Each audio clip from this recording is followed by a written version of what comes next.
पहलगाम में हुए आतंकी हमले के बाद भारत ने अब एक बड़ा फैसला लिया है।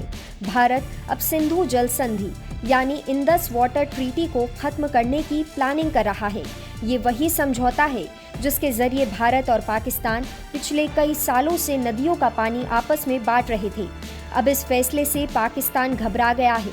पाकिस्तान ने भारत को चिट्ठी लिखी है और कहा कि इस समझौते को खत्म मत करो।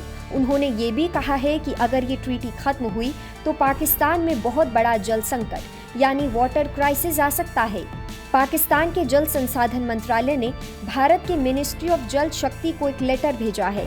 इसमें उन्होंने लिखा है कि इंडस वाटर ट्रीटी में कोई ऐसा रूल नहीं है जो ये कहे कि भारत इस संधि को एक तरफा यानी वन साइडेड खत्म कर सकता है। उनका कहना है कि ट्रीटी अब भी वैलिड है और इसमें कोई सस्पेंशन या कैंसिलेशन का ऑप्शन नहीं है।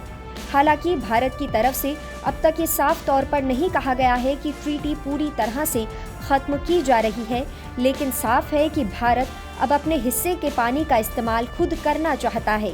प्रधानमंत्री मोदी ने भी कहा था, खून और पानी एक साथ नहीं बह सकते।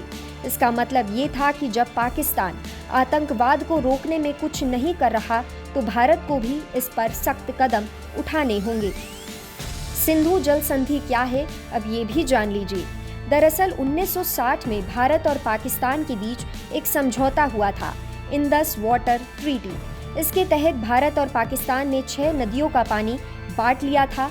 भारत को 3 नदियां सतलुज, रावी और ब्यास मिली और पाकिस्तान को 3 नदियां सिंधु, झेलम और चेनाब मिली। अब अगर भारत इस संधि को खत्म करता है या उस पानी को रोकता है तो पाकिस्तान को काफ़ी नुकसान होगा। उसकी एग्रीकल्चर यानी कि खेती पर बहुत बड़ा असर पड़ेगा, क्योंकि वो नदियों के पानी पर काफ़ी डिपेंडेंट है।